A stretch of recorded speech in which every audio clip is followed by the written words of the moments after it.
CPI శాసనసభ్యులు సాంబశివరావు గారు కూడా పాల్గొన్నారు.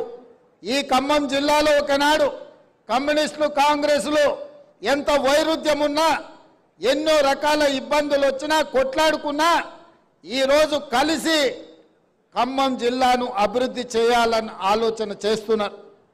ఈ ఖమ్మం జిల్లా కార్యకర్తలు ఎన్ని కేసులైనా తట్టుకున్నారు, ఎన్ని ఇబ్బందులు వచ్చినా నిలబడ్డారు.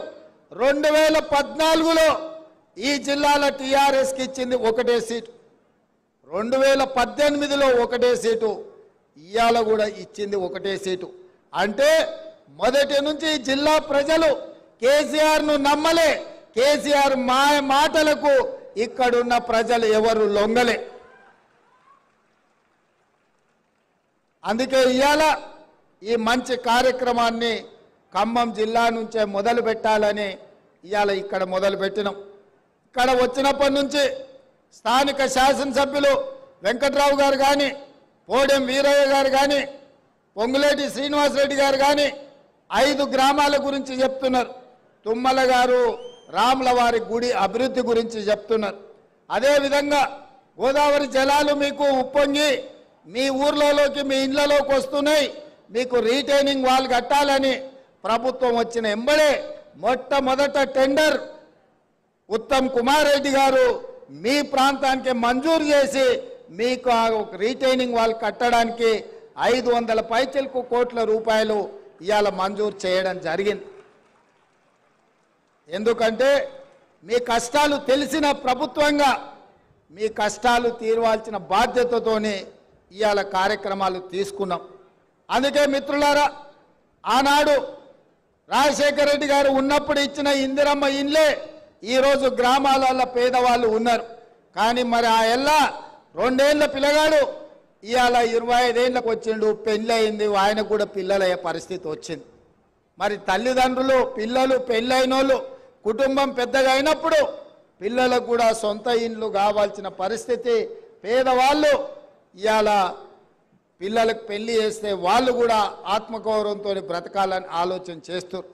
అందుకే ప్రతి శాసనసభ నియోజకవర్గానికి 3500 ఇండ్లు ఇచ్చి పేదవాళ్లకు ఇవాళ అందుబాటులోకి మన ప్రభుత్వం ఇందిరమ్మ ఇండ్లు తీసుకొచ్చింది. మిత్రులారా, ఇవాళ ఆలోచన చేయండి. ప్రభుత్వం వచ్చి 92 రోజులైంది. వచ్చిన 48 గంటల్లోనే ఆడబిడ్డల్ని ఆర్టీసీ బస్సుల్లో ఉచితంగా రాష్ట్రంలో ఏ మూలకెళ్ళినా అనా పైసా ఖర్చు లేకుండా ఇవాళ కార్యక్రమాన్ని చేపట్టడం జరిగింది. ఇప్పటికి దాదాపుగా పొన్నం ప్రభాకర్ గారి నేతృత్వంలో 24 కోట్ల పైచలకు ఆడబిడ్డలు ఆర్టీసీ బస్సుల్లో ఉచితంగా ప్రయాణం చేయడం జరిగింది. అదేవిధంగా పేదవాడికి వైద్యం అందక సర్కారు దవాఖానకో ప్రైవేటు దవాఖానకో పోతే మళ్ళీ ఇంటికి వస్తాడో రాడో అనే అనుమానం ఉండే. అట్లాంటిది ఇలా పేదల ఆరోగ్యాన్ని బాగు చేయడానికి రాజీవ్ ఆరోగ్యశ్రీ పథకం ద్వారా 10 లక్షల రూపాయలు పేదవాళ్ళ వైద్యానికి ఈనాడు మన ప్రభుత్వం ఇచ్చింది. ఇక గ్యాస్ పొయ్యి సిలిండర్ గురించి నేను చెప్పాల్సిన అవసరం లేదు, మీకు తెలుసు. ఆ ఎల్లా కట్టెల పొయ్యితో కన్నీళ్లతో వంటలు వండలేక కట్టెల పొయ్యిలో ఊది ఊది ఆ పొగ ఊపిరితిత్తులకు పోయి క్యాన్సర్ వచ్చి ఆడబిడ్డలు చచ్చిపోతుంటే ఆడబిడ్డల కన్నీళ్లు తుడవడానికి సోనియమ్మ దీపం పథకం ద్వారా మీకు గ్యాస్ పొయ్యి సిలిండర్ ఇచ్చి 400 రూపాయలకే మీకు ఆ ఎల్ల సిలిండర్ ఇచ్చారు. మరి వెనక్కి తిరిగి చూస్తే 15 ఏళ్ళల్లో మోడీ గారు వచ్చిండ్రు, కేసీఆర్ గారు వచ్చారు. 400 ఉండే సిలిండర్ 1200 రూపాయలు అయింది. అవునా అక్క? అంతేనా? కేసీఆర్ మోడీ ఏం చేసిరా అంటే 400 ఉన్న సిలిండర్ 1200 చేశారు. 55 రూపాయలు ఉన్న పెట్రోలు 110 రూపాయలు చేశారు.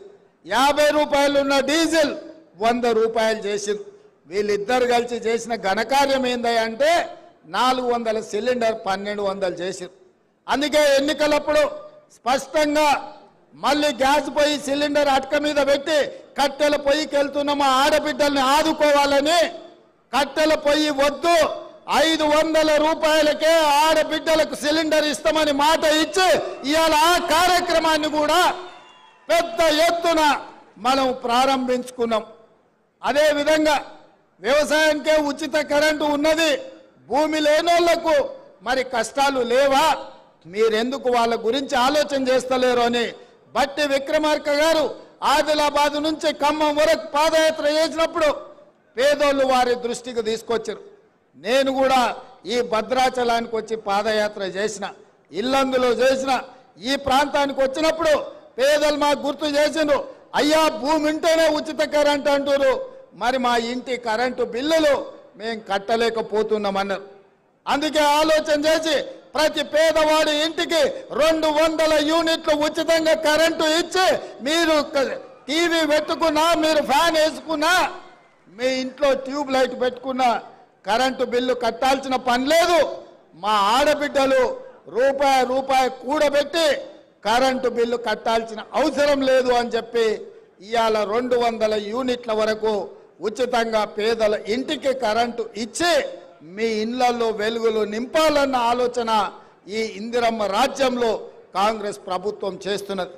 ఇవాళ మీ అందరి సమక్షంలో దేశానికి ఆదర్శంగా ఉండే నిర్ణయం ఇందిరమ్మ ఇండ్లు 4,50,000 ఇండ్లు 22,500 కోట్ల రూపాయలతోని పేదవాళ్ళు ఆత్మగౌరవంతో బ్రతికే కార్యక్రమం ఇవాళ మీ కళ్ళ ముందు ఇందిరమ్మ ఇండ్ల కార్యక్రమాన్ని ప్రారంభించుకున్నాం.